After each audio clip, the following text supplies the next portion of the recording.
আসসালামু আলাইকুম। Breaking news. স্থানীয় সরকার নির্বাচনে প্রার্থীদের শিক্ষাগত যোগ্যতা ও আইনি সংস্কারের নতুন প্রেক্ষাপট।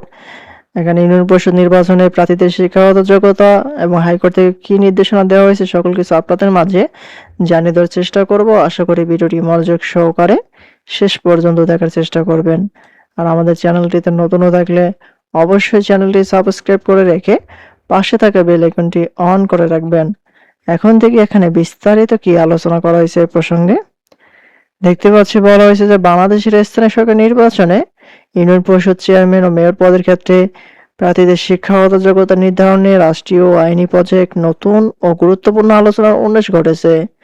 নির্বাচিত জনপ্রতিনিধিদের প্রশাসনিক দক্ষতা বৃদ্ধি সহ গ্রাম ও আদালতের যে মতো গুরুত্বপূর্ণ বিচারিক দায়িত্ব পালনের সুবিধার্থে প্রার্থীদের ন্যূনতম শিক্ষাগত যোগ্যতা নির্দিষ্ট করার বিষয়ে এখন আইন ও সামাজিক বিতর্কের কেন্দ্রবিন্দুতে।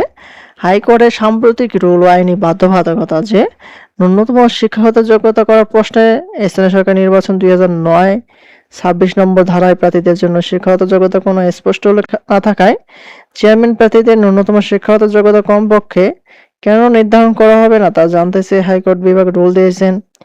আর আইনের সংঘাত ও সাংবিধানিক ভিত্তি যে আইন সচিব, স্থানীয় সরকার সচিব ও প্রধান নির্বাচন কমিশনারকে এই রুলের জবাব দিতে বলা হয়েছে। রিটে উল্লেখ করা হয় 2009 সালে ইউনিয়ন পরিষদের আইনের 26 ধারা সংবিধান বর্ণিত সমতা ও মৌলিক অধিকারের অনুচ্ছেদ সমূহ যেমন 27, 28, 59 ও 60 অনুচ্ছেদ সঙ্গে এবং গ্রাম আদালতের বিচারিক এখতিয়ারের সাথে অসামঞ্জস্যপূর্ণ রয়েছে। এই হচ্ছে ইউনিয়ন পরিষদ নির্বাচনের শিক্ষাগত যোগ্যতা নিয়ে আইনি সংস্কার নতুন প্রেক্ষাপট।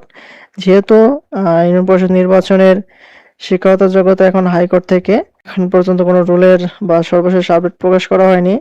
আইডি নিয়ে নির্বাচন কমিশনকে, আইন সচিবকে জবাব দিতে বলা হয়েছে শিক্ষাগত যোগ্যতা প্রসঙ্গে। আর যখনই নতুন কোনো আপডেট আসবে সবার আগে আমাদের চ্যানেলটিতে পেয়ে যাবেন। তাই দেরি না করে যদি আমাদের চ্যানেলটিতে নতুন হয়ে থাকেন অবশ্যই চ্যানেলটি সাবস্ক্রাইব করে রাখবেন।